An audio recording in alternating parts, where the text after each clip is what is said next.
Good evening, Sorors, and welcome to Real Talk with Val, the finale. This is our last Real Talk before Boulé. Thank you for attending tonight. We appreciate you attending the Real Talks and asking questions that are important to you, your chapters, your regions, and the sisterhood. We also appreciate those of you who have volunteered, called, prayed, and offered assistance in any way. Grand Val's campaign has been dynamic, informative, encouraging, and visionary. We are excited to hear from our International Centennial Grand Basilisk and my friend. During the presentation and question and answer period, feel free to type your question in the Q&A section. After tonight, many of your questions can be answered by visiting the website at vhbforgrand.com. Sorors, I present to you our International Centennial Grand Basilisk, Valerie MC Hollingsworth-Baker, who put Zeta on the map during the centennial with her vision to make sure that everyone knew who Zeta was. So whether it was on the Today Show or for Macy's Day Parade or the billboards, Zeta was present, Zeta was dynamic, and we will continue to do that under her leadership. So, again, I present to you my friend, our soror, our international centennial grand basilisk, Valerie MC Hollingsworth-Baker. Thank you so much, Sora Hatcher King, for that introduction. And yes, she is a dear friend of mine, and I'm so glad to have Soros like that, who I can call my sisters. And I want to thank you all for coming this evening because I know we have other things that are going on, other webinars that are going on, but at least you felt that you needed to come and hear this finale because that's what it is. We are down to June 30th. Believe that? I mean, months ago, we didn't even think we would get here this quickly, but here we are. Now, when we talk about the finale, we're going to talk about, I'm not going to go over everything in detail like I have done, but I want to remind you about some things because I think that's important because you need to know some things that to be reminded about with the actual platform, with the actual timeline, with some of the highlights that have happened previously in the last administration. And then of course a Q&A because that's always very important because I want to be able to answer any questions you may have. So, let's start off with I've been going around the country and abroad in my home, thank goodness, most of the time through Zoom talking to chapters, chapters after chapters after chapters, all over the country, and I said abroad. And I've been doing that since January. Now, I will tell you that that is also something that is in the confines of the rules of the International Nominating Committee when they put it out, because I know there was a little confusion that stated that it was not legal, but it is legal. Because what is legal is that we would need to, if there was regional conferences, if there were state conferences, you would have to invite all the candidates. And I think that's fair because everyone should hear from everybody and then make their own decision. But then when a candidate wants to approach a chapter or a chapter wants to approach a candidate, what have you, most of it been my campaign team approaching chapters because we wanted to make sure that you heard in detail, in depth, exactly what my platform was all about because I know sometimes you don't have a lot of time to read all the information and material that is being sent out that is on social media that's been all over the country all over the world, but when you hear it from the horse's mouth you can kind of ingest that and then think about it and then make your own decisions. And that's what this is about. This is a campaign, and I can speak for my campaign. It's been a long race. but we've conducted ourselves in a sisterly fashion. We have been upfront with all the membership. We have not thrown darts at any individual at any point in time. What we have done is we spoke the truth. And if anyone knows me on this Zoom call, they know I have the facts to back it up. So if I say something to you, I have the paperwork, I have the partner or the sponsor or IHQ or any entity that will say the figures are correct, what she's saying is correct, my documentation is correct. So I'm not going off of a pipe dream. I'm going off of what I have done. And I am bringing that to you because I want you to, some of you to remember, and then those of you who were not here as Zetas at the time between 2018 and 2022. You need to know who I am. It's not about just who is in office, it's about all the candidates. I'm here to say it's about all the candidates. You need to know who all the candidates are and what they're saying and what they're bringing to the table. And then you can make up your own minds. You don't need people calling you and trying to change your mind and talk about things that maybe is not true. But we're here to dispel those rumors. We're here to give you the facts, and we're going to move through this presentation, and then you will be able to answer your questions. So let's talk about my campaign platform. I'm not, like I said, I'm not going to go into it in detail, what I'm going to tell you, because I'm hoping that many of you that are online tonight have already heard me in different venues on the other Real Talks. I mean, we've had 3 before, and we've been visiting, like I said, chapters and regions and states. So hopefully you've heard that. But I just want to bring it all together for you. So in my platform, that is also on the website, vhbforgrand at gmail.com, there are 15 components. 15 components of my platform. I start off with the capstone initiative, closing the generational poverty gap. I told many of you that's what a grant does, or that when she gets in, she has a plan for a major initiative. We've all had that. Every past grant has had that, and we move forward with that. But it's something that is critical for what is happening in the world today in the United States of America. And these criticalities are something that we need to address. Mine being closing the generational poverty gap.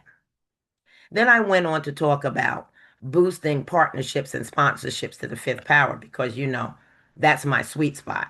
When it comes to going out there, making sure that we've got partnerships and sponsorships, making sure that the money's coming in, that's what I do, and I do that in the best way possible, and it's very successful.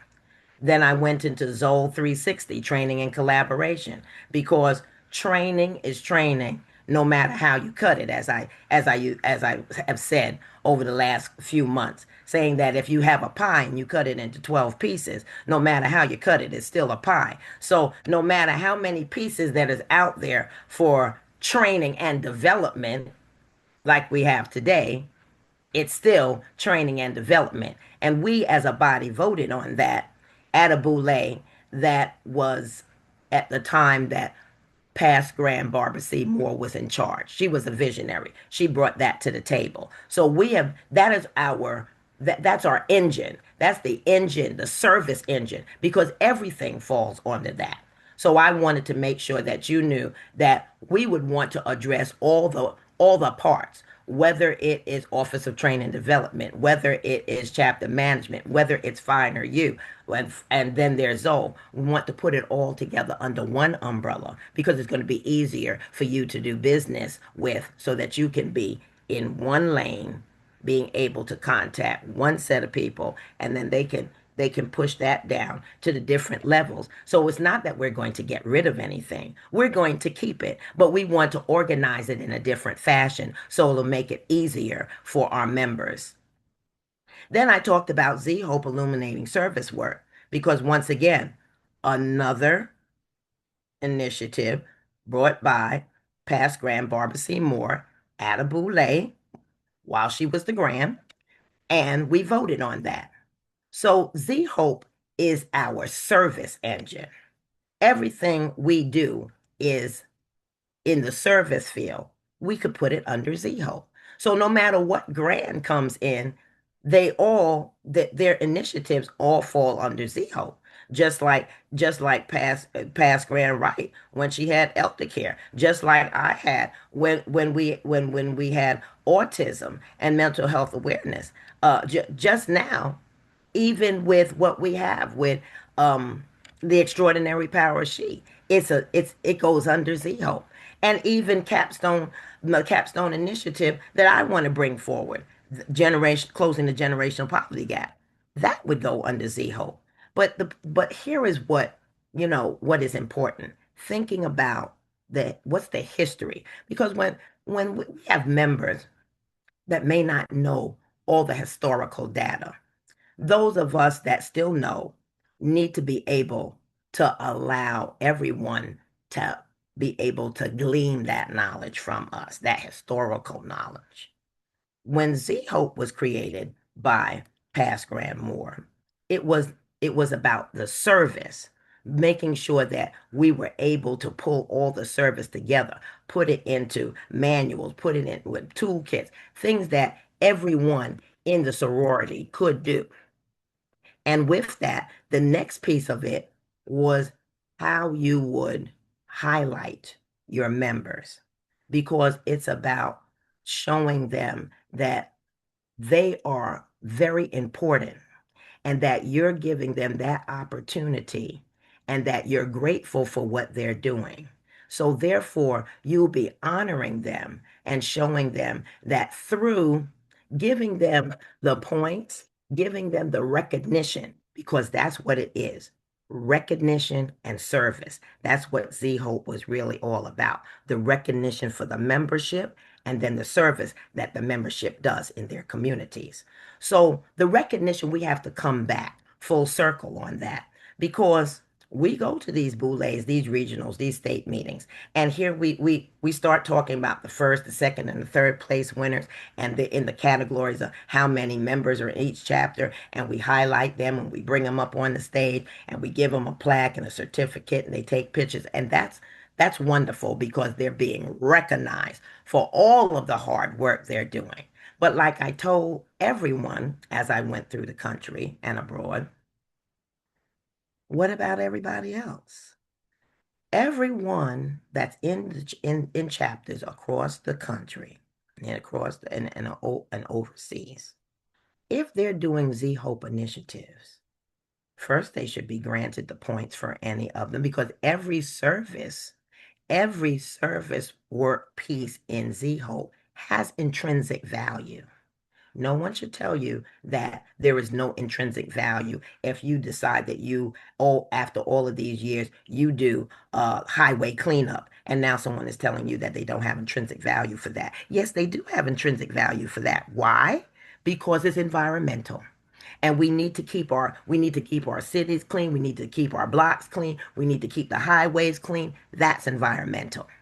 So everyone should be afforded the points that we all started off with. Now we could tweak that and we could move that around and do what we have to do, but we have to get back to the basics, which is the service and then how you are giving recognition to the chapters. So I said, look at it when you go to a boule and you have your sponsors and your partners and you have everyone there, dignitaries, Divine Nine, inside and out, especially all our outside guests, outside of Zeta Phi Beta Sorority Incorporated. And you have these award ceremonies and recognitions. Well, it's great that you're recognizing the top chapters in the country, but what about everybody else that is doing the work?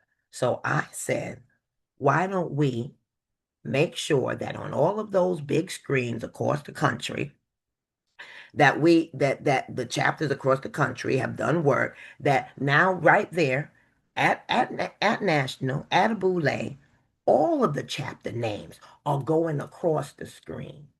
So everyone in the audience, the dignitaries, the Divine Nine, the sponsors, the partners, everybody can see that if we got 900 chapters, if we got 1,000 chapters, every chapter that is doing work, the service work in their area to uplift their communities, they should be recognized and all their names are going across that screen, whether it's at the breakfast, whether it's the lunch, whether it's at the dinners, because you know why? That's how you continue to encourage your members.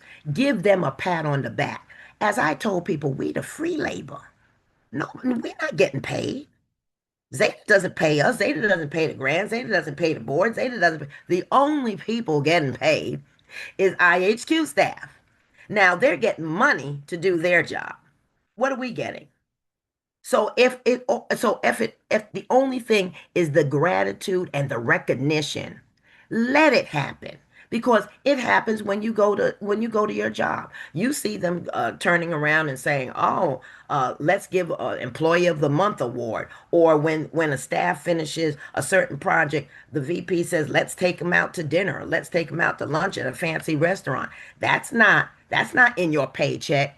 That's recognition. And that's what we need to do. Recognize everyone that's doing the work of Zeta. That's what's important. Then I talked about redefining the discipline complaint procedures. I'm not going to go into that. That's on the website as well. But you know, there are a number of things that we can work on. I would like to bring a number of these items to the membership. But before the membership, I'd like them to go to the board because the board would have to discuss certain things that would need to be changed. We need to do certain things that will help us and protect us as a as an organization because some things that we're doing right now leaves us out there that could be possible engagement of lawsuits, and we need to be very careful of what we're doing so that the perception isn't that some people are getting treated one way and some people are getting treated another way. And then you know how the Zeta streets are. You start to, you'll go out, you start talking about it, it gets on Facebook, it goes here, it goes the next place and the other. Next thing you know, it's in the wrong hands and people are mad because they got treated a certain way versus some people that may have had the same type of incidents but nothing happened to them. Then you got lawsuits coming. And we can't afford that. So we've got a number of things we got to address with that. And I have that down on my plan. Then I talked about the sisterhood to the fifth power with having FHC, which is a forgiveness, healing, and cohesiveness. That's my program. I feel that that's very close, near, and dear to my heart because we have too much Zeta hurt going on. We have too many members that are angry and mad and have left the organization. They've even decided that they renounce the organization, or they've even decided that they're going to be members at large because things have happened to them and they don't want to be involved in the messiness. And then you have management all the way to the top talking about the mean girl spirit. Well, we're in a season that has been going on for a number of years now. And we need to get out of that season. We need to get out of the dark and move into the light.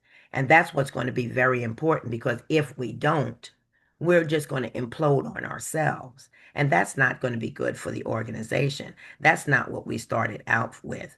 So, this forgiveness, this healing, and cohesiveness is going to be a program that I can bring our a number of committees together.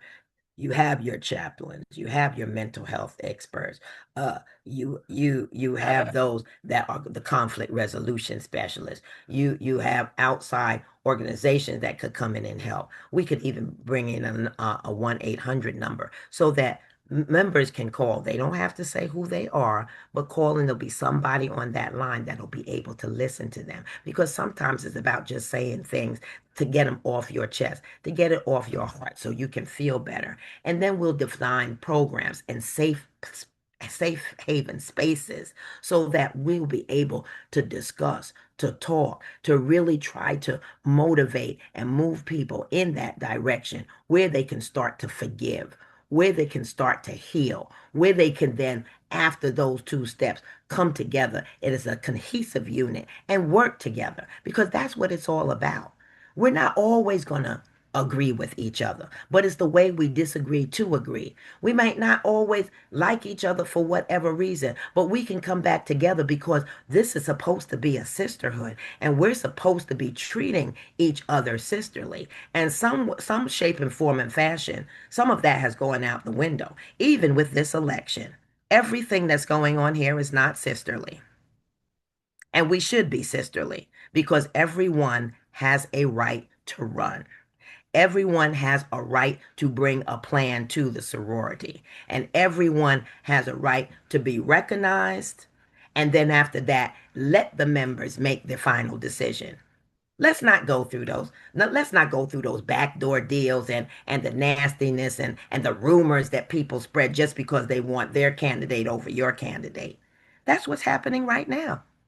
That's part of this. That's why this forgiveness, healing, and cohesiveness is important because I have seen over the years how when you have these campaigns, people get hurt, people get mad, and they turn their back on Zeta because there's not enough fairness that goes on. It's this is the kind of stuff that we need to move forward with, especially when you're thinking about this is a free job. We shouldn't have to kill ourselves for a free job. Now you're telling me you making $300,000 or $400,000 a year. I might giddy up and get on the pony a little faster, but it's a free job. So we doing what we need to do.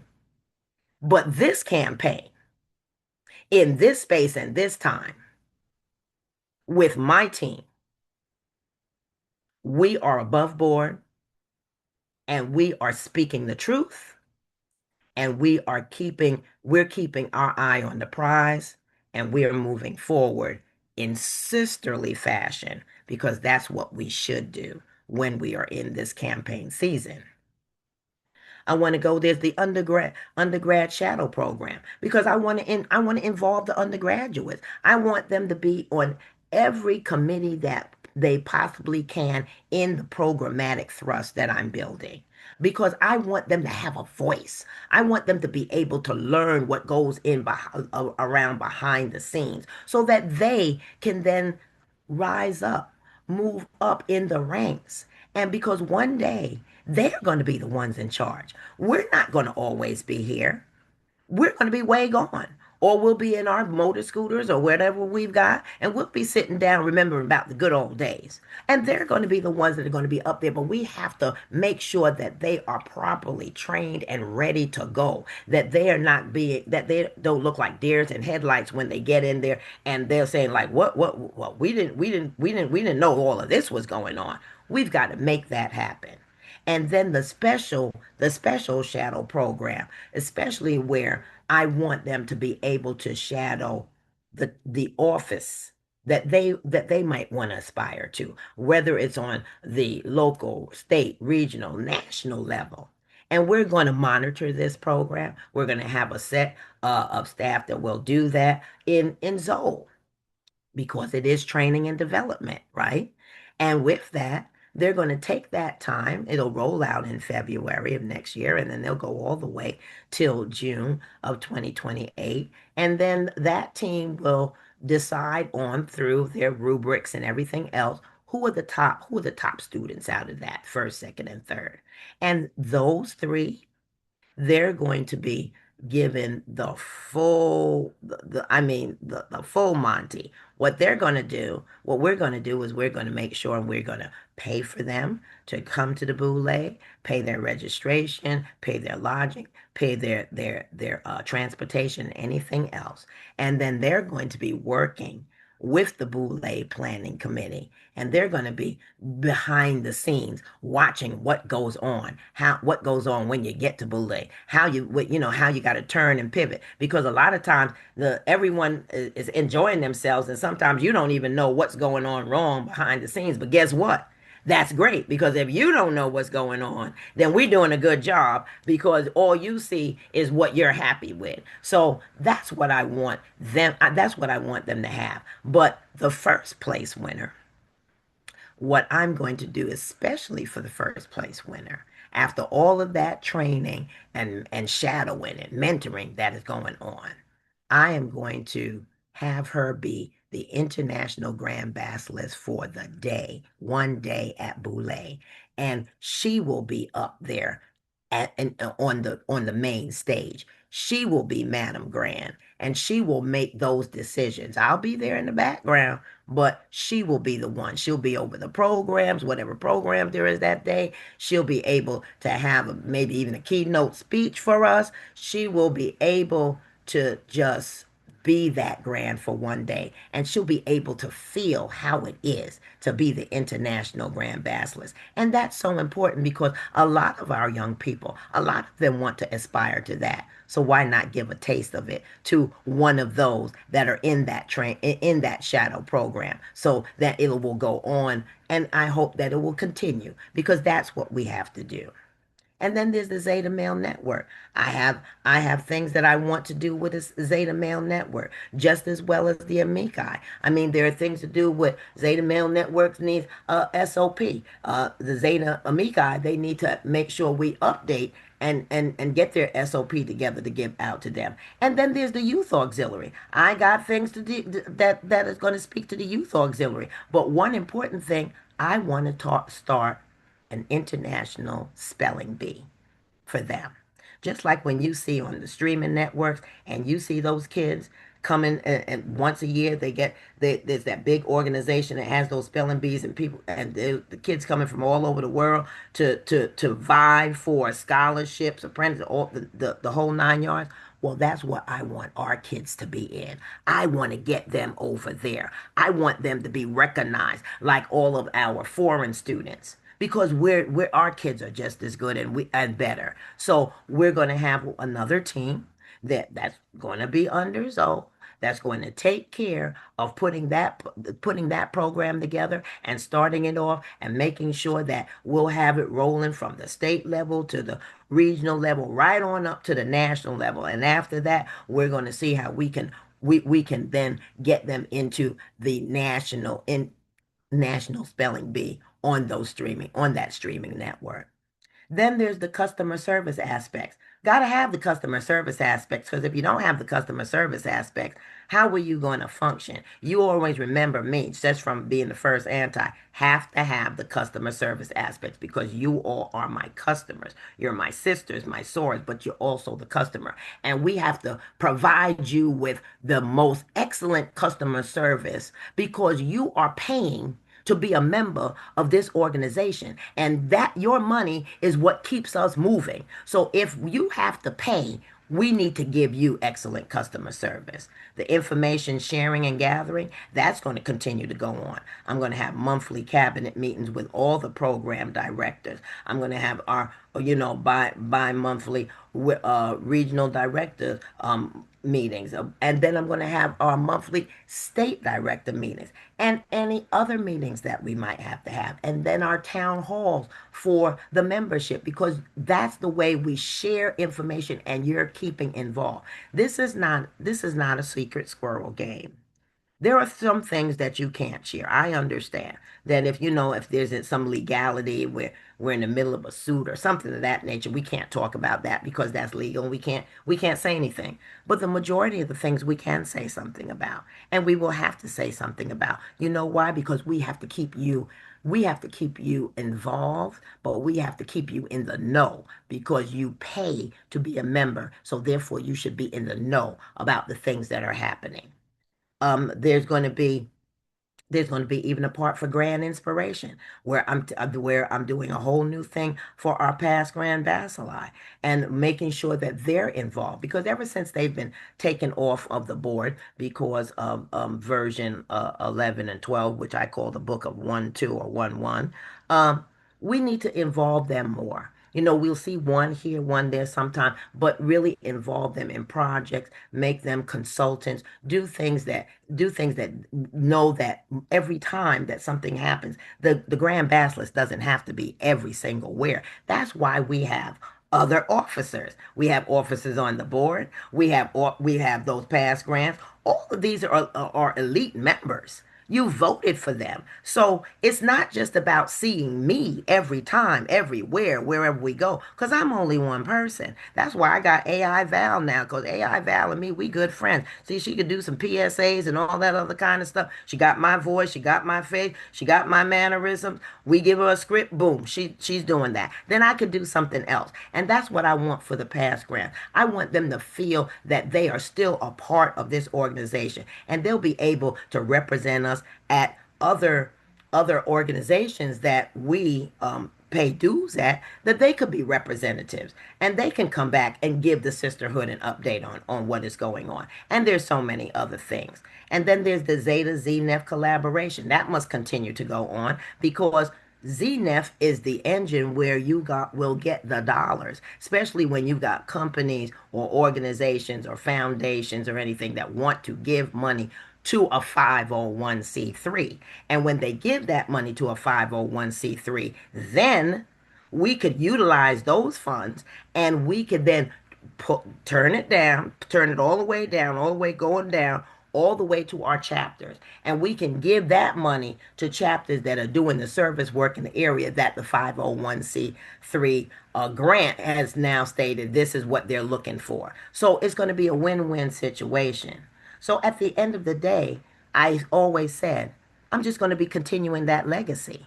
I'm going to be continuing that legacy of all that has come before me, is building on those foundations, because we have to take Zeta to the next level and the next level and the next level. And when you maximize Zeta to the fifth power, it's not just maximizing Zeta to the fifth power, but it's also maximizing it because we want to get to the next millennium. Now, many of us won't see that next millennium, but there'll be others that will be there, and we have to be prepared. So I'm not throwing out the baby with the bathwater. Just whatever is happening in this administration now, just like whatever was happening in the previous administration when I came in, I kept it, and I built on it, and I made sure that everyone knew. We pulled out, we rolled out the tools for ZHO, including all of that, and I would do the same thing. Women Who Win, that's a great program, but there's a lot of things I know that we can improve on and make it bigger and better for everyone. And then there is the the second program where we're talking about the extraordinary power of she. Well, that's about women and the power that they have, and that's great. But right now, with what we have with that man in Washington D.C., we got to think about everybody, and that's where closing the generational poverty gap comes on, because he destroyed DEI. He got rid of SNAP. The prices of gas have gone up. The prices of food have gone up. The public assistance programs are going to be cut. SNAP has been cut. There are so many things that have gone on. Plus, people have lost their jobs. So what are we going to do? We have to have them. And then there was others that couldn't get a job. So this is all the things that will happen and we can do and address. But it will be all done under the umbrella of Z-Hope. And we will continue to keep what we have and move forward, build on that, because we don't want to go backwards, my Sorors. We want to continue to move forward.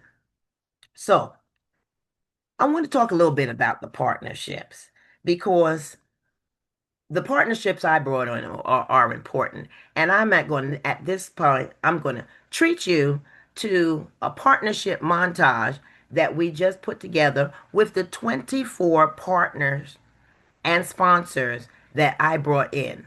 Brand new partners and sponsors at that time. And then we're going to talk about the residuals from them. So, Sora More de Gumbo, I'll ask you to hit it so we can see that quick PowerPoint. Leadership is often measured not only by the programs that are implemented during an administration, but also by the lasting impact that continues long after a term has ended. Strategic partnerships are one of the most powerful ways to strengthen an organization, expand opportunities for members, and create sustainable resources for the future. Between 2018 and 2022, the Members Administration secured an impressive 24 new partnerships that not only benefited our beloved sorority, but also enhanced the experience and opportunities available to its membership. Several of these partnerships continue to provide significant residual value and revenue years after my administration concluded. Notable examples include the CLC Greek licensing program and the New Balance partnership, both of which have created lasting benefits and opportunities for our organization. These partnerships were more than business agreements. They were investments in the future of our sisterhood. They strengthened our brand, expanded member benefits, increased visibility, and helped position our sorority for continued growth and success. With vision, innovation, and strategic leadership during my time as Grand Basilisk, the members' administration made these accomplishments possible. So now it is my pleasure to bring to you the members' administration partnerships that trailblaze the way. Thank you for that cue up. That's just to remind you of the 24 new partners that I brought in at the time. But this is what I'm going to tell you about that. When you bring in new partners and you list them, they made us a lot of money. But what was more important was what happens after in some of those partnerships. And I want to give you a couple of figures so you could remember this. Now, I know that, the administration now, they'll tell you about the 2, the 3, the 4, the $3 million, the $4 million, whatever it is that they said that they have in partnerships. And that's good. But let's also remember that some of these partners were still ongoing from the past administration. And I'm going to give you now some figures. I'm going to tell it to you what I have because they can be verified by IHQ, they can be verified by the partner, and it's also in my reports. So this is verification of the figures I will just mention. CLC, Greek Licensing Company, that I brought on when I became Grand, is because I thought that we needed to have a company that was going to oversee the licensing of all of those vendors, and then of course royalties, because you want residual income. You remember that I said I was always into residual income. So from 2023 through 2026, CLC residual income after the split of 75-25, 75 being for Zeta, 25 being for them. Get ready. Brought in, and this is after I left office, $1,023,803.25. $1,023,803.25. Macy's, that I also brought in because that we were the first of the Divine Nine to bring in Macy's. And thanks to our member, Wakasia King, who was working at Macy's and came to me and brought her idea, and I jumped on it because I thought it was a fabulous idea because now our brand looks different. Because we now have the clothes that we're standardized. When we're taking pictures, we pull them together. We look fabulous. Macy's total from 2023 to 2026, hear me now, $985,000. Then New Balance. Remember, I brought in the sneakers. 2023 through 2024, $243,828.46. All of this happened after I left office, but I brought them in. That's my residual. So the total between 2023 and 2026, and that's just for these three, $2,252,631.71. So I ask, when we start talking about, and this would be any administration, but when administration starts talking about how much money they're bringing in, make sure that they separate what's new money versus what's residual. Because the residual right here, I'm telling you, from the old money that I brought in that continued into the new administration is $2,252,631.71. So I like to be able to separate, because that's how my reports will be. Whatever is new money that I continue to bring in and I'm going to speak it into existence, when I become grand, that's going to be on the report that that's new money. And any residual coming from the previous administration, I will give them credit for that's residual funds that they brought in, because that was from the partnerships that they started in their administration, and this is the residual. So I will not count the residual money in what I bring in as new partner. I will count the residual and give them the credit where credit is due, because they worked hard to bring in that piece of the sponsorship. So I'm taking my credit and letting you know that's the residuals that you have from all the strategic partnerships, the 24 new partnerships that I brought in to Zeta Phi Beta Sorority Incorporated. And then I want to talk about my timeline, because I think that's important for you to know. That's another document that's on the website, and I'm only going to go over some of the highlights. I've created a timeline because, as you heard, I had 15 components to my platform, and they're components that speak to what the sisterhood is concerned about. That is what you do. You listen and hear what the sisterhood is really concerned about, and that's what you build your platform on, and that's what I built my platform on, right? So then I did a timeline, because you know what? I want you to keep that timeline, review that timeline, check it out at any time, because I want you to hold me responsible as the officer now that has become that grand, that has given you all of this hoopla about all of these plans. And then what am I going to do about it? And that's where the timeline comes in. So on this timeline, I'm just going to give you some highlights. The timeline, I'm going to review all contracts the week of July 13th. So if there's contracts in place, I need to review them right away, whether it's for Zoe, whether it's Boule, whether it's other contracts, because you know why? You've got to start right away. Because at that point in time, when you start thinking about contracts in the future, you can't wait too close to the future for it to come to then try to do amendments to contracts, because you could get stuck that way. You got to do any amendments right away when you come in. Once you work with your event planner, once you work with IHQ, and then you go out there and you make those changes, because you're going to at least need some place to hold 10,000 members in 2028 comfortably for everyone. So that has to be done right away. It can't be done in 2027. It has to be done now.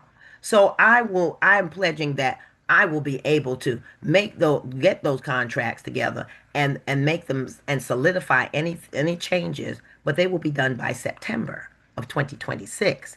And then I'm going to let you know where you're going to be, because that's going to be important. And then the first online news brief that's going to roll out, they're going to still be on Wednesdays, is going to come out on July 20th. And that's going to have all the job postings for all the programmatic officers, the appointees that the grand can appoint in her position as grand, because there are a lot of programmatic, there's a lot of programmatic issues involved. And not only that, we have to then also think about all of the initiatives that are involved. Then we're going to kick off the planning meeting for Zeta Day on the Hill on July 21st, because Zeta Day on the Hill is going to come out right, in September. So we got to kick off that meeting and get that prepared. Then we're going to have the programmatic appointment letters sent out, because we will have time to review all the resumes and the bios and everything of those members who want to work in the administration, and we're going to get them out between August 24th and August 28th. Then I'm going to host, hear me now, the kickoff planning meeting for Boulay 2028 on September 23rd, 2026. We're going to get started right away.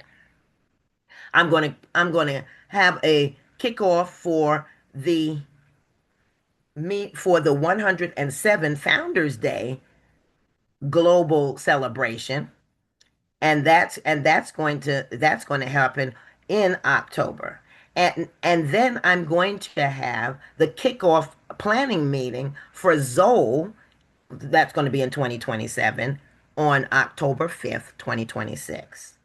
And then the last but not least, the first 100 days town hall meeting is going to be on October 10th, 2026. Because by that time, I'm there 100 days. You're going to want to know a recap. And I'm going to give you a recap because you deserve a recap. Now, mind you, this timeline, I just gave you a few highlights. This timeline goes from July 13th, 2026. That's the day that I start work as the International Grand Basilisk. That's the Monday after everyone's home from Boulay.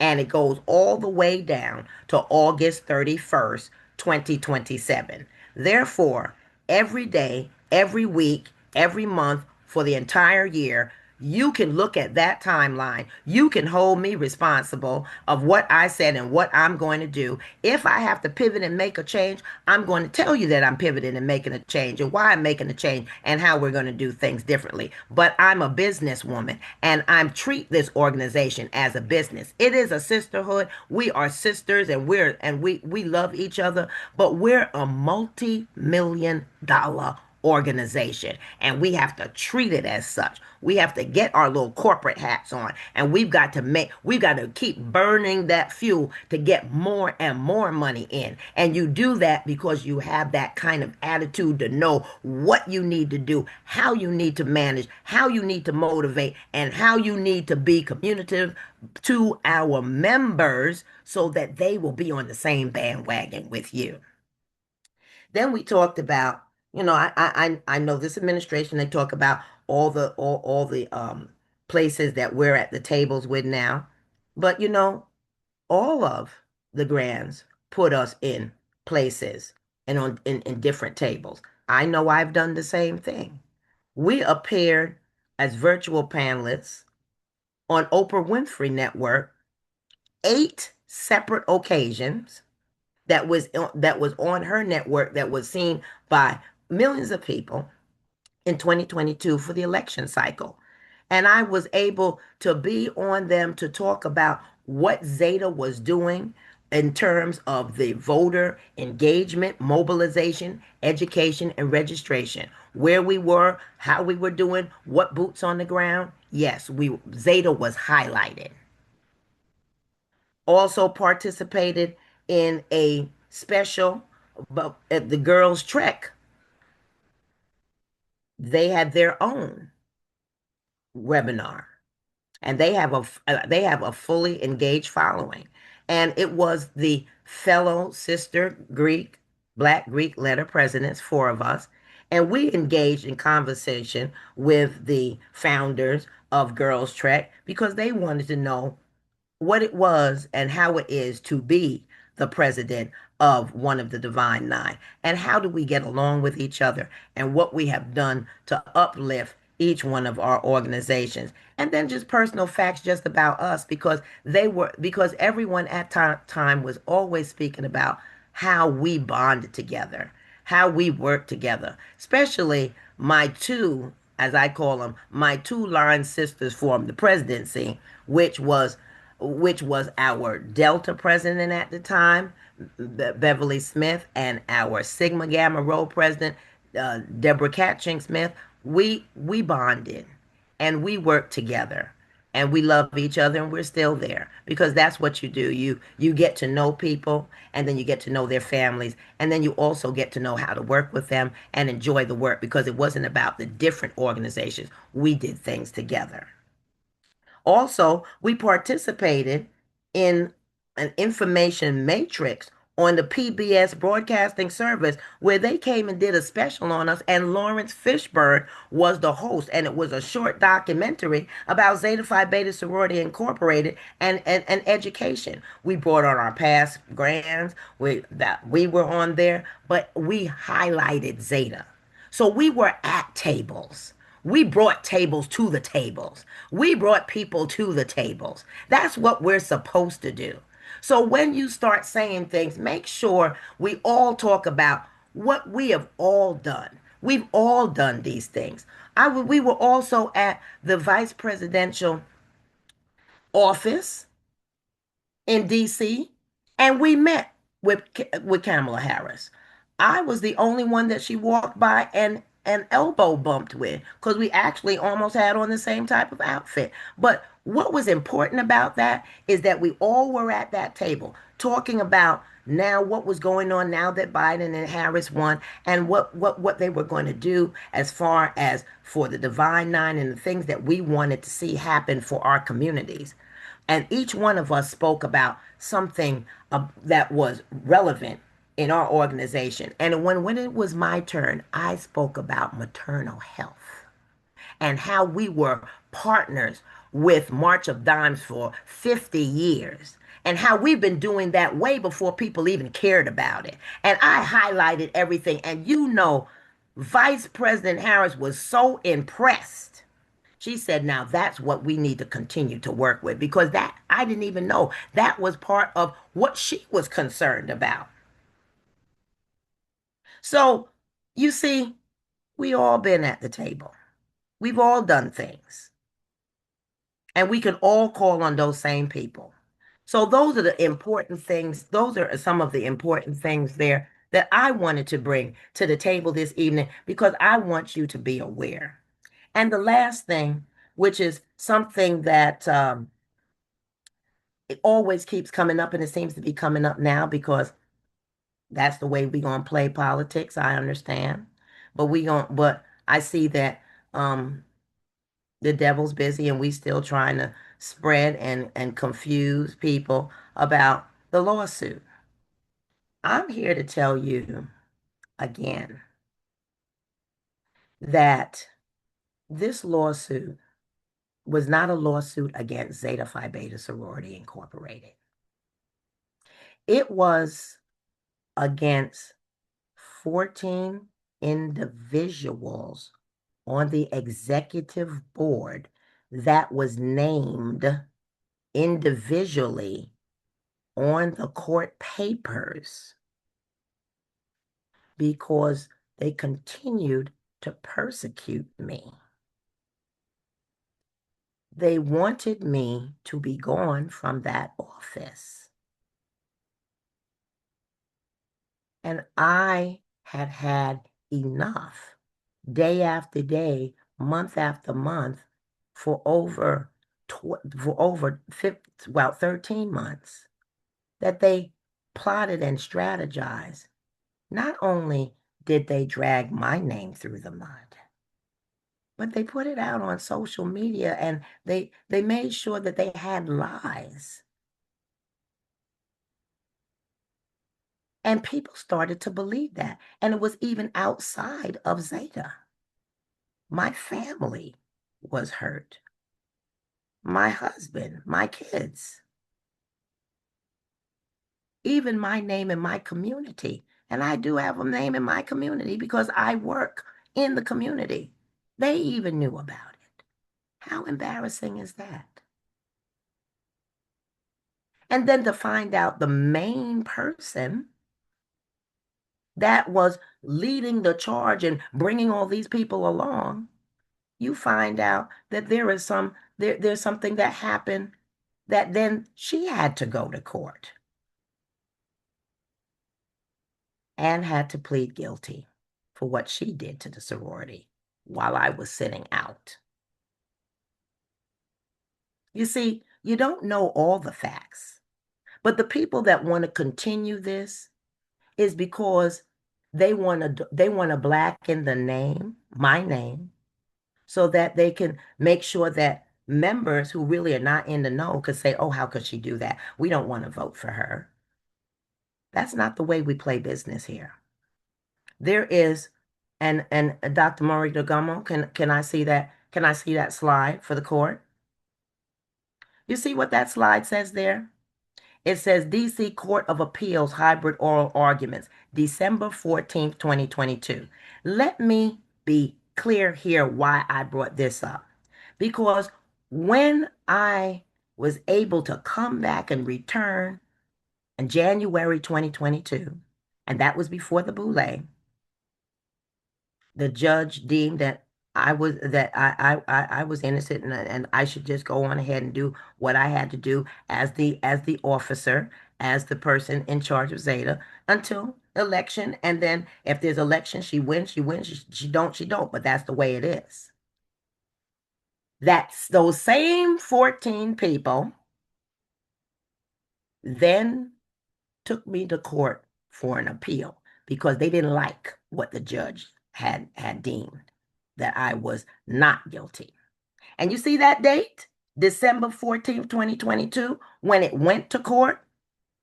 Think about this.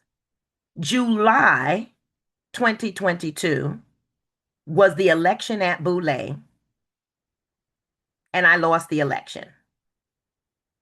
And I lost the election, and I did it gracefully.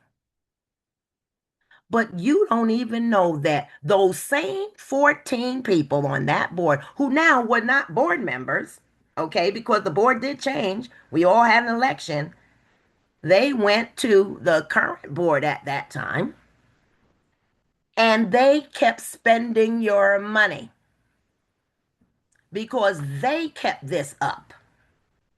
Why did we have to go to court after I lost the election? Why couldn't they say it was a moot point and let it go? Why did they have to keep spending Zeta's money to continue to persecute me? That's what we should be asking about. We should be asking about why did we allow this to happen? Because that was money that was taken out of Zeta's coffers that didn't have to be. And that went on from July after the election all the way to December 14th when they showed up in court. And those judges right there, one of them asked, well, it's a moot point. She's no longer even the president of the organization. Why is this? Why are we even discussing this? And then he said, which was truly embarrassing, I get it now. You just don't like her. And that's all on this tape that anybody can view. And then after that, when it was settled, it was settled. And I still came out on top because I was not in the wrong. But even with that, they sued the same 14 people before they got to me.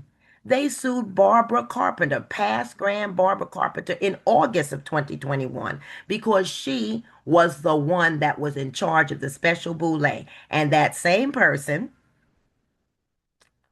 who had to plead guilty for fraudulent intent on that board, took money,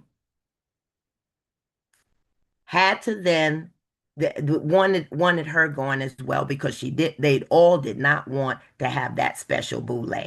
These are the facts, Sorors. These are the facts.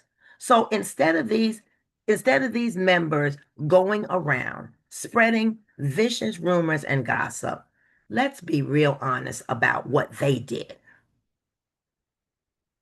They spent your money to persecute a soror. How sisterly is that? But I persevered because I didn't let that get me down. because I love this organization. I'm not letting anybody run me out of this organization. Not one, not two, not three. I'm going to be right here because that's what I signed up for. I signed up for this for life, and I'm going to be here for life, doing what I have to do for the organization and doing what I have to do for the membership. So I'm letting you know today, we're going to get down to that boule. And I want you all, you heard this. You can view those tapes. You can look at my platform. You can see the monies that I brought in. You can see the residual monies that were given. You can ask the treasurer. I don't lie. Lying gets you nowhere. Beating up on people and being a bully doesn't get you anywhere because God sees it all. So I'm here to tell you, I'm going down there. I'm going to run this race. I'm going to run a clean race. And so am I, and so are the team members that I have, because we are finer women of Zeta Phi Beta Sorority Incorporated. And we're not going to go low. We're going to continue to go high. So I invite you to come with me on this journey, maximizing Zeta to the fifth power and beyond, because the beyond is the millennium. And we're going to get there because when you know better, you do better. So thank you so much for allowing me this final task, getting everybody together. And if you hear any kind of nonsense, you let them know that's what it is, nonsense. Because we can check the facts ourselves. Let them know that. Because we got to stop them. Let it be fair. Let it be a fair fight. Let it be a fair election. And then we'll be okay. And then whoever it is, that's what the body decides. And I'm good with it. Just like I was good with it in 22.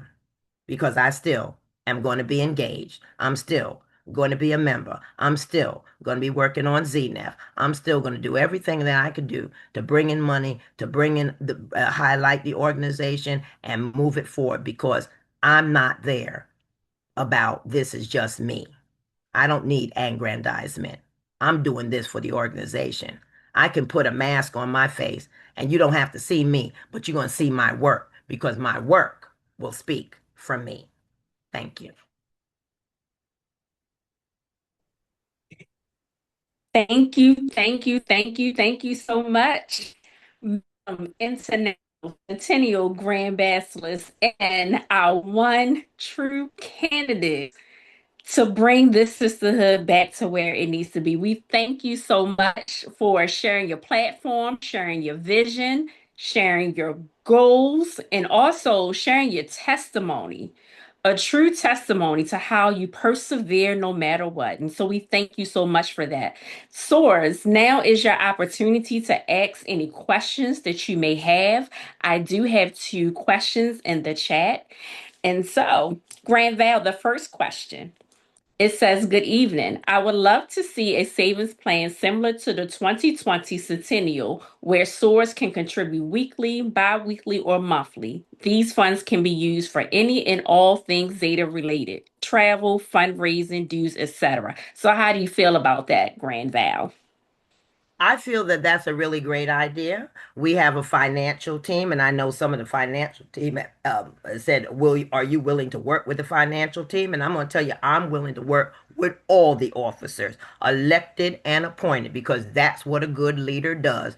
And I also want to say, I'm happy to be working with the Madam ED. We have a great relationship. So it's going to be a symbiotic relationship to work with her and her team, and to work and then to integrate that with what we're doing. So yes, let us talk about that, because my goal is to make sure that you all know things in advance. Like when we're getting like Boule, I want you to know at least 4 months in advance what it's going to cost, what we're going to do, how we're going to do it, where it's going to be, all of that before we roll it out. Giving you time so that you will know what you need to do. So when it's rolled out, and believe me, we're going back to the same thing, because even when we're doing this cost savings and you're gonna save up and we're gonna have that together, We might even want to join up with Sigma and their banking that they did, their federal bank that they have, so that you can already put money aside like that.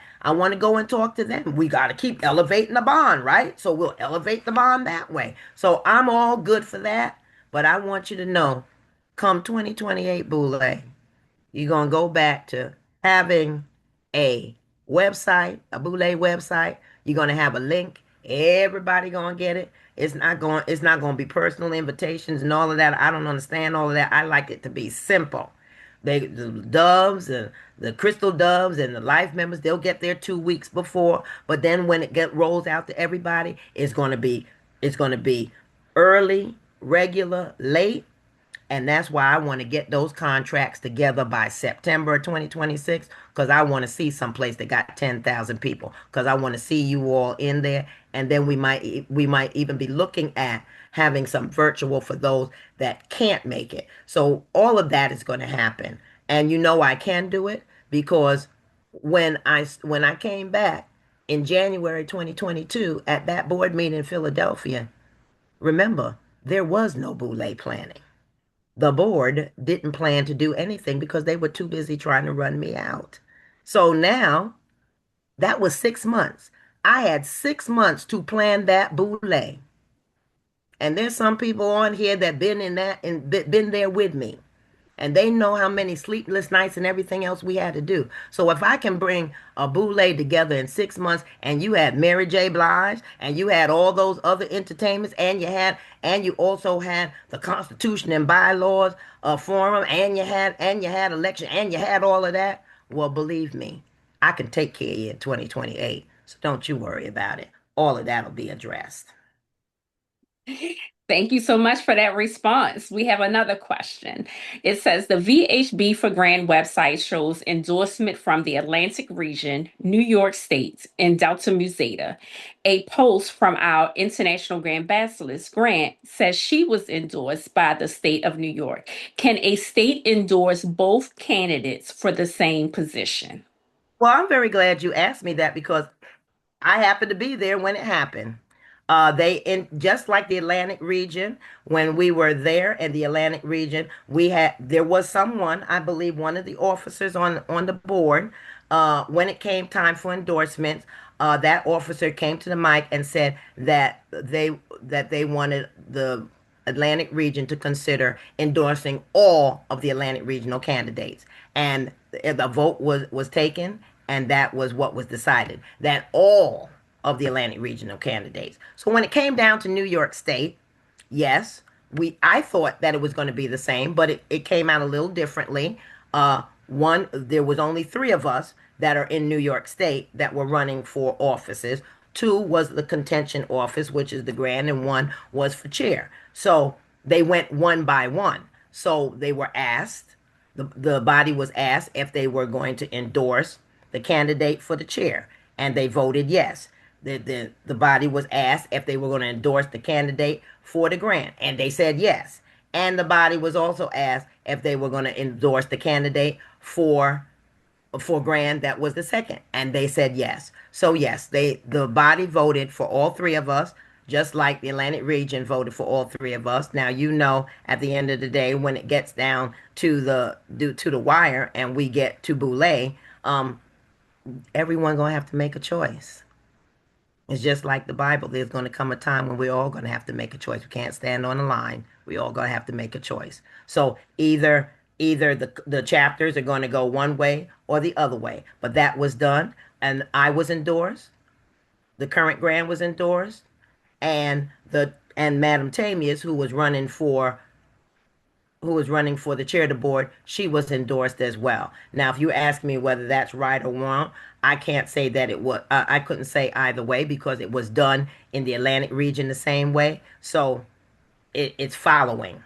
That's what it do. It's following. So yes, we both put that on there because we were both endorsed. Thank you so much for providing that clarification and information. And so our next question says, what is your initial plan of action for ensuring you and the other members of the board are prepared to carry out your plan for the organization as soon as possible? Well, I'm so glad you asked that question because I gave you a snippet of my timeline. But if you go to that page and look at my timeline has 56 slides because it's for a whole year and it's very detailed.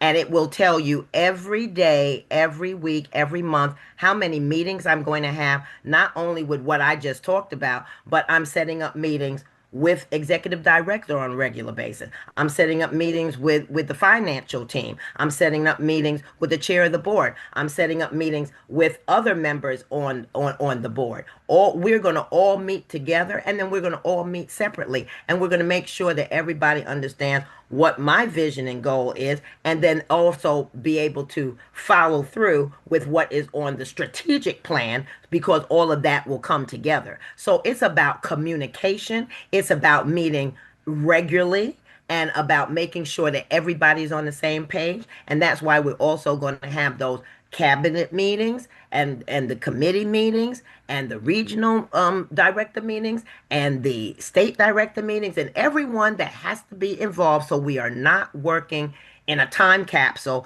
but we're all working and making sure that everybody has the same information so that we'll be able to understand what we're doing. And I want to understand some of the ideas that they have and what they want to include because it's all about inclusivity. That is the partnership that we have. As a board, I want to be able to make sure that we are all being heard and that we all have a voice and that we all understand each other. And even if we disagree on some things, we can learn to disagree to agree. And that's what I want to do. I want to create that safe haven for all of us so that we can move forward because sisters, it's no time right now to keep going around and having all of these discipline complaints being lodged on everybody everywhere, no matter what it is. We got to stop all of that because we got a lot of work to do because we are great, but we got to show we're great. We got to be great. We got to be there. So that's what I'm going to do. I'm making sure that there is inclusivity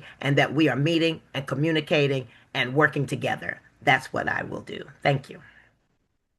Awesome. Thanks for that. And again, remember, you can see the full timeline plan at the website vhbforgrand.com. And so our next question, and it starts off saying Team Grand Val all the way. And the question is, with the plans you have for Zoll, will there be a call to action? Please, Zoll certified SOAR. I am ready to serve and assist with the new class.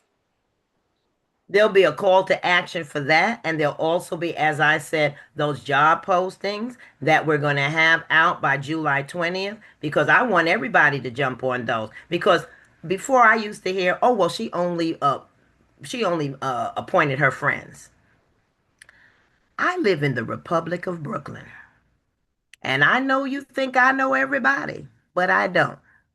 And I know that we got a lot of job postings that came back with resumes and bios of Sorors. I had no idea who they were, but they had great information. And we were able to bring them on board. And I want to do the same thing. We have so many jobs opening up that it'll make your head spin. But they're jobs that's going to help move the engine because see when July 13th comes, Sorors, the train gonna start and we're gonna have to jump on that train because I don't want to leave you behind because I don't like to. It's like no man left behind, no woman left behind. But we're gonna have to make that happen. So when those postings come out, I want you to engage. I want you to sign up. Whatever you think is your sweet spot or your expertise or whatever you have, no matter what region, whatever, I want to know because that's what we're bringing to the table. We bring in the table all the expertise, all the sweet spots, everything that everyone will know to help Zeta, no matter what program, no matter what initiative, anything we got, I want to hear from you so that we can get you in. That's what we going to do. Thank you for that, Grand Val. And so now this is a hot topic, especially as we're entering into Boule. Please clear it up. We hear that you signed the contract for this venue and this boule pour planning. And it closes with, can you provide some clarification? You know,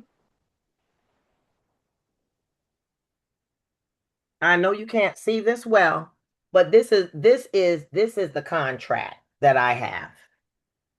It was signed in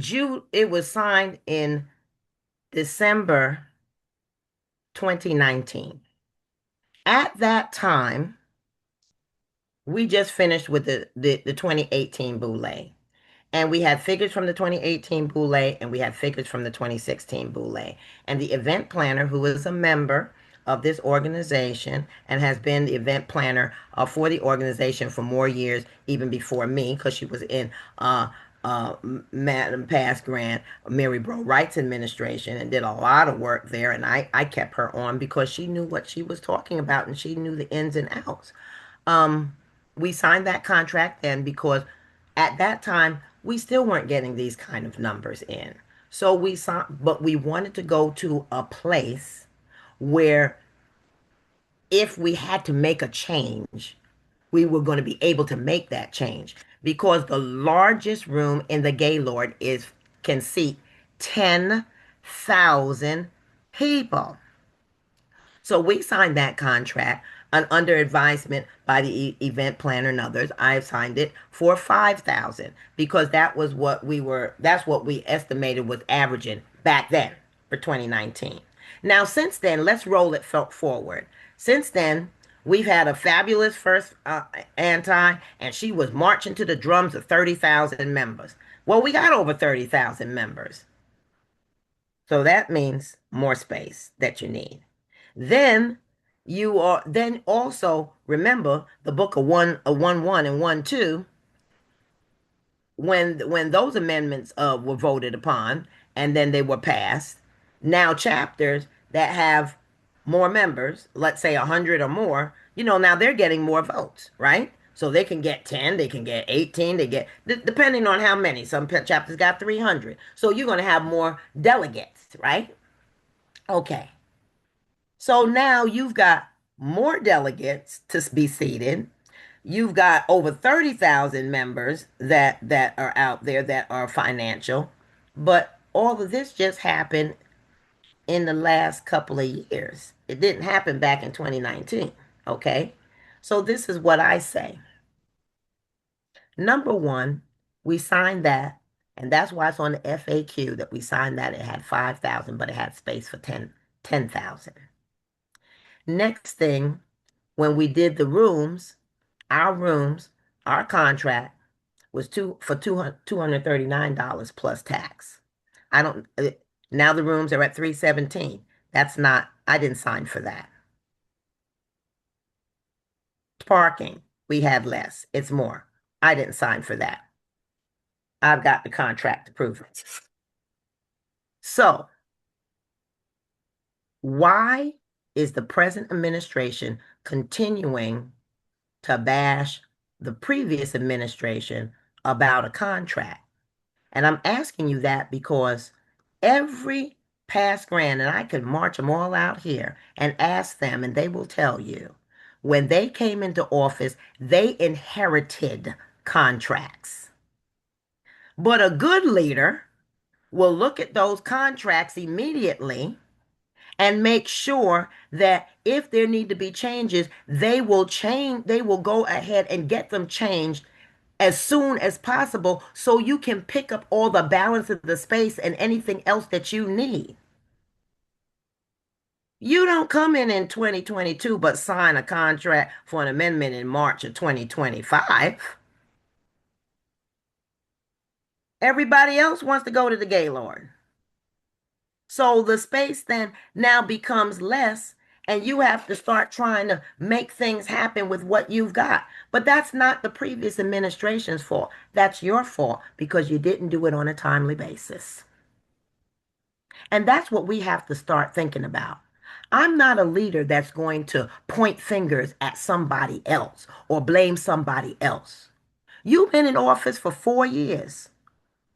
So you need to take responsibility for what you have done.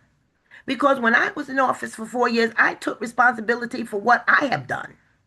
And I will continue to take responsibility for what I have done. So I will be very clear and concise with you and said, yes, I did sign that contract under advisement in 2019 when we didn't even have 6,000 people coming to a bootleg, let alone 5,000.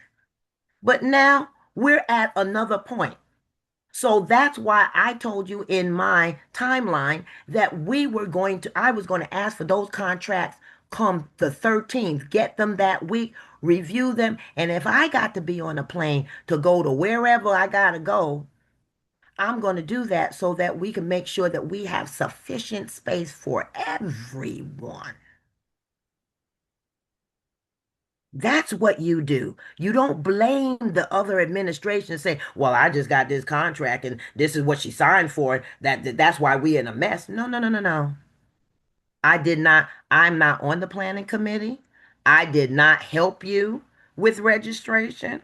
I didn't help you with the planning on agenda on getting anything, getting your agenda taken care of, getting any artists coming in, and I certainly wasn't on the agenda to make a decision that there wasn't going to be any any additional hotels in the area because we always have overflow hotels. If you remember in 2013, I had 14 overflow hotels in the area. Anytime the membership said, oh, this hotel, we don't have any more space, I went out and got another hotel for you in the area. That's what you do. Think about the members.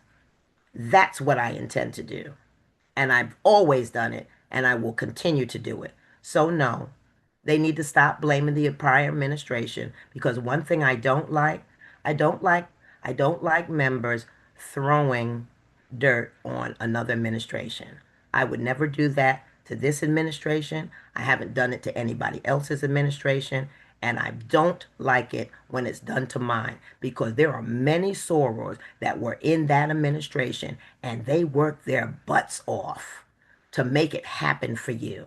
And if I'm the only one standing up for them, then let me be the only one standing up and saying they did an extremely great job under stress and duration, but they did it for the love of Zeta. And I will always stand up for them because they deserve that. And no one should do anything and say anything bad about a previous administration because that's not a good leader. Thank you so much, Grand Val, for providing that clarification and also exemplifying extraordinary leadership. We have another follow-up question. You touched on this a little before, but just want to acknowledge, of course, our Sorors. Will we have to receive an invitation to attend Boule in the future? As a 45-year Zeta, I felt somewhat slighted and disrespected for not getting an invitation via email. As I said, Soror, I am so sorry. I'll apologize to you if no one else did because I didn't get one either. Okay, I just got to find out what's going on because I didn't even know that they were going to spam and all these other kind of places. But when we open up Boule, it will be notification for everyone so that everyone will be notified that they are now able to register for Boule because everyone is invited to attend. And that will be our guest. That will be our male network. That will be our Mikai. I will make sure there's space for everyone. Thank you for that, Grand Val. And so I have another SOAR. It says, it would be wonderful if a virtual meeting for SOARs like me who have been active for 50 years and have a mobility problem, but seem to have been dismissed, not seen, heard, or considered in planning for this Boule 2022. I understand What are that, your Sora. thoughts? I understand that. And there's a lot of things that go into this. When you put Zeta on the line when you're signing contracts, uh, and this is for anybody, this is for anything, you've got to make the quota before you start making other plans and decisions about virtual and things of that nature, because once you put your name on a contract and you sign it in the name of Zeta Phi Beta Sorority Incorporated, you're on the hook for whatever expenses that is. So we have to really think of how we're going to introduce any type of virtual option, and know that when that's introduced, sorors that are already registered for in person, they're not going to be able to now say, oh, you know what, I think I'd like to do this better, maybe because this is less money. What? No, we're not going to be able to do that, because that's going to be where you get put in the hole. So we have to be very strategic and fiscally sound about how we're going to make that happen. And not only just you, my soror, but it's also the overseas chapters. It costs them more money to keep coming over here. And we're not going to a boule in Dubai. We're not going to a boule in Japan. We're not going to a boule in Korea. But we expect them to come over here. So I'm thinking about them as well as those that have mobility challenges, whether they are sick. There's a lot of things that we have to think about with that virtual, because then the next thing there'll be some that say, well, we need to be able to vote too. And all of that strategic planning has to be put in place so that it will be fair for everyone and no one will feel disenfranchised. So we will give you more information about that. We'll be looking at that, and we'll be seeing what we can do so that we can make it better for everyone, and especially for sorors like yourself and sorors overseas and those that have other challenges that we may have to look at as well. Thank you, Grand Val, for providing that background information. And so I have a question from a SOAR that has a question regarding a statement you made. And the question is the SOAR that pled or was found guilty still a member of the organization? And where can we find the name? Sorors, that person is no longer a soror. She decided to renounce her membership. So we should just leave it at that. Thank you so much for providing that information. Next question is, do you have any plans for opening up life membership during your new administration? Oh, I'm glad that question is asked, because guess what? Y'all got to read version 12 of the Constitution and bylaws, or when 13 comes out. That power has long been taken away from the International Grand Basilisk since version 11. A lot of power been taken away from the Grand Basilisk. That's one of them. It's now what's going to happen is that IHQ is scrubbing the roll to make sure that all the life members that are on that roll are living, and that and then they'll be able to say whether what is financial and who is not financial, but they have to be scrubbed, so it's just everyone that is living. Once that happens, then they'll be able to go to the board with this listing, and the board could then ascertain what would be 35% that they will be able to say they can then come up with that does not overtake delegation. And once they make that decision, they will bring all of that to the body at a boule, and then they'll be able to vote on if life membership will be open and for how much. So it's not me anymore. I probably have the distinction of being the last grand that made those decisions, since it was in 2020, but now it's in the membership hands after it passes through the board. It's not in my hands to make that decision. Thanks for that information. And so we have another question. It says, I know this is the finale, but would you consider having real talks after Boulay to discuss issues and answer questions Sora may have? Oh, yes. I intend, look, y'all might get sick of me. I might be on there all the time. But yes, I will definitely be having not only the 100 days and the 200 days and the welcome to the sorority town hall days. But if need be, where I have to have a town hall where there are certain things that I need to discuss so that you all are aware of it, besides putting it in MOP and all of that, that's what we'll have to do so that you'll get firsthand information about certain things and be able to ask questions and get them answered properly by either myself or other officers. If it's about if other officers, it's in their lane that they would answer those questions. So that is what we will do, and thank you for that question. All right, so we have one final question before I just acknowledge some comments that were presented. And it says, looking forward to seeing you back as Grand. And I have a question regarding our uniform. Will there be an update regarding our neutral shoe color?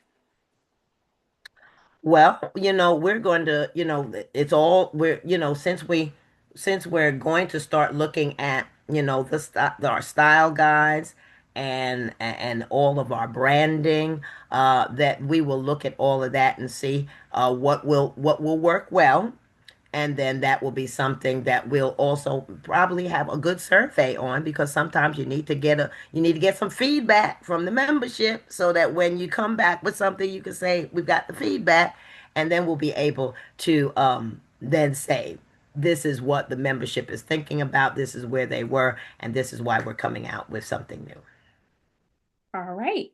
And so I want to acknowledge this question. It says, will we keep the members only portal? It's okay. It's an okay tool, but the version is very confusing to use. Yes. Yes, it is. It is. I've acknowledged that. And I will be talking with the executive director. As I said, we have a great relationship, and she's so easy to talk to. And I could tell you that I just love that she's been the best that we have had in years. And I know that she is open for comments, suggestions, and I will also bring in the chair of the board so that we could talk about that, because it is kind of confusing and we do need to make it more streamlined and easier to do business with. But we will keep it. We'll just tweak it and make sure that it's easy for you to go through and find what you need to find. Awesome. And so, Granville, I did want to acknowledge some comments that were made. And so the first comment is, thanks for providing clarity and not just ignoring the questions that were presented. Another comment is, thank you much for and answering my questions. It truly was informative. Another comment is, would love to see most, if not all, of our certification programs online. And so those are all the questions that we have for tonight. Sorors, I'll give a moment up. Very good question. And so this is from a first-time Boule attendee. And so this says, this is my first Boule and my first time where the grand role is being voted on. I'm excited and I'm a bit nervous about it being an intense process. So do you have anything for this first-time attendee? I will tell you to say your prayers, buckle up, because it is an intense process. But you hear, you listen, you observe, watch everything that goes on, learn everything that is being talked about, the amendments, the candidates, the agendas, everything that they have. You need to learn, because this is your first boule, but it won't be your last boule. And you need to be able to see how sisters may and may not be. Because sometimes when it comes to things like this, just like in just like in real politics, it could become brutal. But what you need to learn is that, brutal or not, and this is what I've learned, win or lose, be a good loser. Take the high road. Don't walk away mad. Don't turn your back on Zeta because you didn't win. There's many of us that have done that. go away for many years, and then come back out of nowhere to run for something. That's not what you do. You stick it out. You work with the members. You work with your chapter. You work with the state. You work with the regional. You work with national. But you will see this when you get there, how it's going to play out. But besides that voting, learn, take notes, ask questions, because you need to be a knowledgeable soror. That you then will be able to take what you have learned and go back, and you'll be able to help others. And that's what you need to do so that you can continue to do the work of Zeta, but also understand the work, understand the sorors, understand the organization, understand how we do business. Because one day you're going to be sitting up here talking, trying to get elected, and you want to know how to act and what you got to come with. Because what I say, when you in this game here, it don't matter what position, any position, bring your A game. Don't get ready, stay ready, and you'll be okay. Thank you for that, Grand Val. And I think we can all take some nuggets from that statement. And so we do have some more questions that have joined into the Q&A.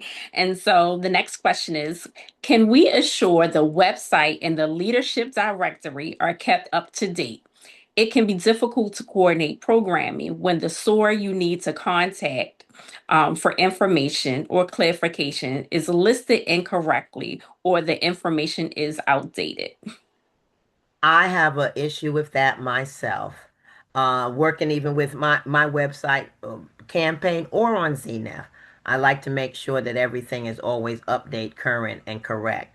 And once again, that would be our chair of the board and myself in conjunction working with the executive director, and to make sure that the team that is taking care of the website will be able to keep it updated and consistent, and that we on our part are doing our job by providing the information on a timely basis so that it can be kept up consistently. Thank you for that. And so, a great question. Will copies of your book about Zeta's presidents be on sale at Boule? Yes, they will. Yes, they will. And there's going to be a book signing on the Thursday at 1:30, the 3 o'clock at the ZNF booth, and all the past presidents will be there that are on the book to sign the book, and they will be selling copies. Awesome. So make sure that you're there to get your copy signed. And so another question, I'm not going to say final, before I acknowledge somebody else in the chat. How do you plan to include the undergraduate in the IUC in the major programming and partnerships such as Zeta Day on the Hill? Once again, as I stated, I want our undergraduates to be included in all the programs and initiatives. And when we start with our kickoff meeting, which I told you when it will be, because it is on the timeline, we will have one of the members that are on the board that is an undergraduate and the second anti be on that team, and then they will also be able to coordinate with their regions and states undergraduate liaisons so that they will be part of that planning and have a voice. Awesome. Thank you for that. And so I guess the follow-up question to that as well is it relates to the Amica, because unfortunately they tend to be left out or left behind. And we spoke about updating their governing documents. We just want to make sure that there's a formal process for membership. And so anything that you would like to add to that, Grand Val? Are they trying to ask me if there's going to be a formal process for membership? Is that what they're asking? I didn't hear that well. Yes. Yep. To make sure they're included more. Included in our planning in different in different programs and Yes.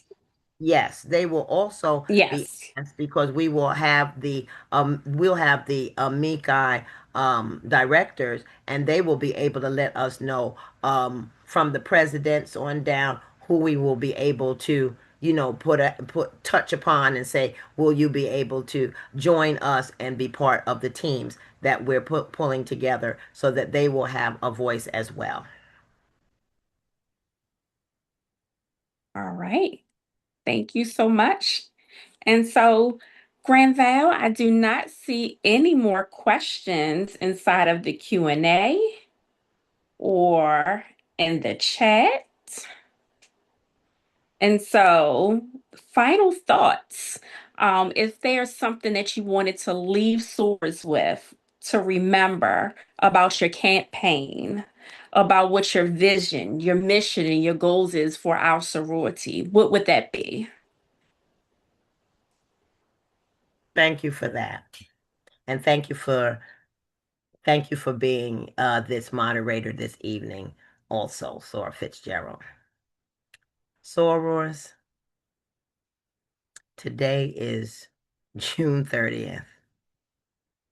It's been a long campaign for me, but it's been an enriching campaign because I've learned so much more about my sorors.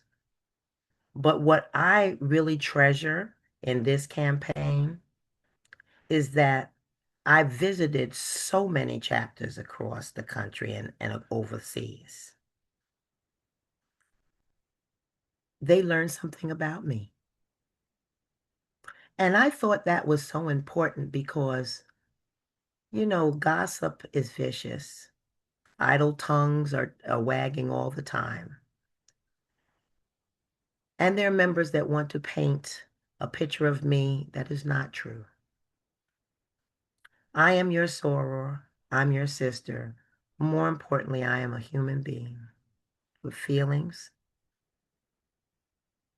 I hurt. I get glad. But I'm there for my sisters. I can't tell you how many sisters I have helped, even in trying to get things straight for Boulay. Doves, others. I do a lot, but I don't toot my own horn because I don't have to. I'm happy to be that Sora, that go-to person. Over the years, people have said, oh, she's rough, she's mean, she's this, she's that. I'm just from Brooklyn, New York, the Republic of Brooklyn.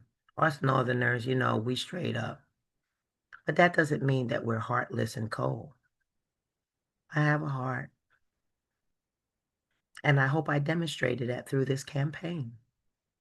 I've opened up my heart to all of you all.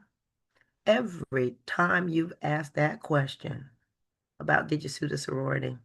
Are you sorry? Da da da da da. You don't know how much that has hurt me. But I smile through it all because I want you to know the truth. I want you to know what I had to go through. And it didn't have to be like that. And there's so many of us that are being persecuted and bullied. But I came back because I want to be that soror that sorors could look at and say, if she can get through those dark times, so can I. I've opened up my heart. I've let you know my thoughts. I've let you know my visions.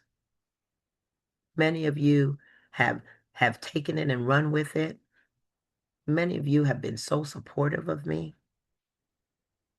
And there's so many to name, but I'm just going to say thank you. Please let others know I am human. I do bleed.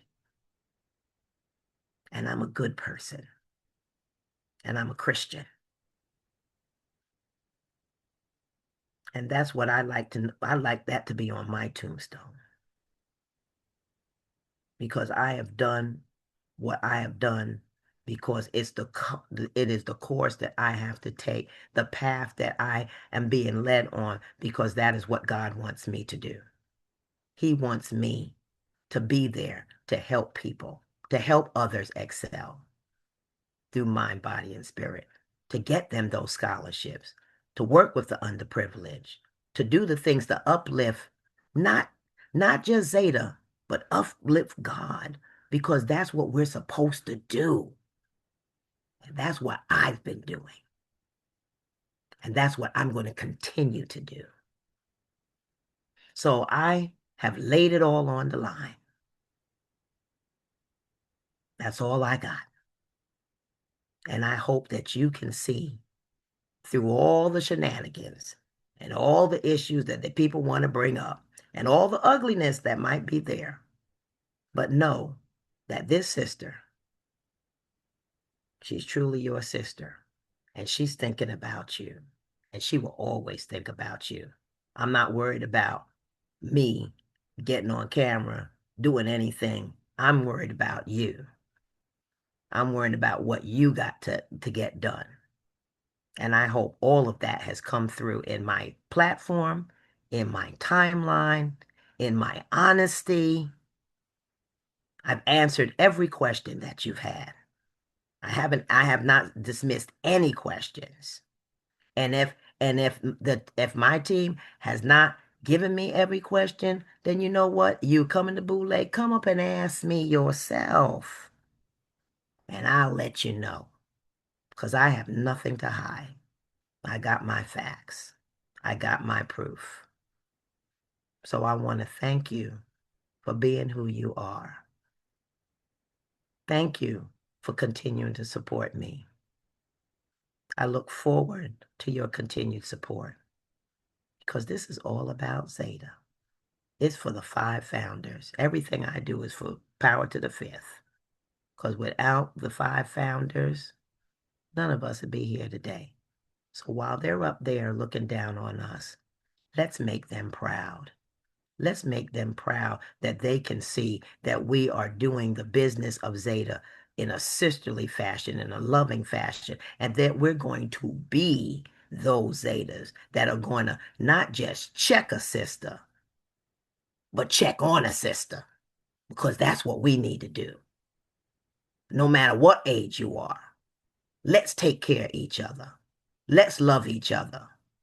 And then, and only then, we could continue to maximize Zeta to the 5th power, because that's what it all is. My sisters, because when you do that, we are the #1 service organization. We are there, but we got to make sure everybody else knows that. And that's why we continue to maximize Zeta to the 5th power from now until the new millennium. So even after I'm way gone, even after the next several presidents are gone, there's going to be that history that we've built on, because we're great. We're great together. We work together. And that's how we continue to be who we are, the finer women, Zeta Phi Beta Sorority Incorporated. Thank you so much. I want to wish you well. I want to wish you a safe journey to Tennessee. Come on up to me. If you see me, I want to hug you. I want to say hi. I want to know that you're doing okay. If you need a drink of water, anything else, let me know, because it's a lot of walking and things we got to do. But we here for you. We fighting here for you. That's what it's all about. So thanks again. I appreciate y'all. Have a good night.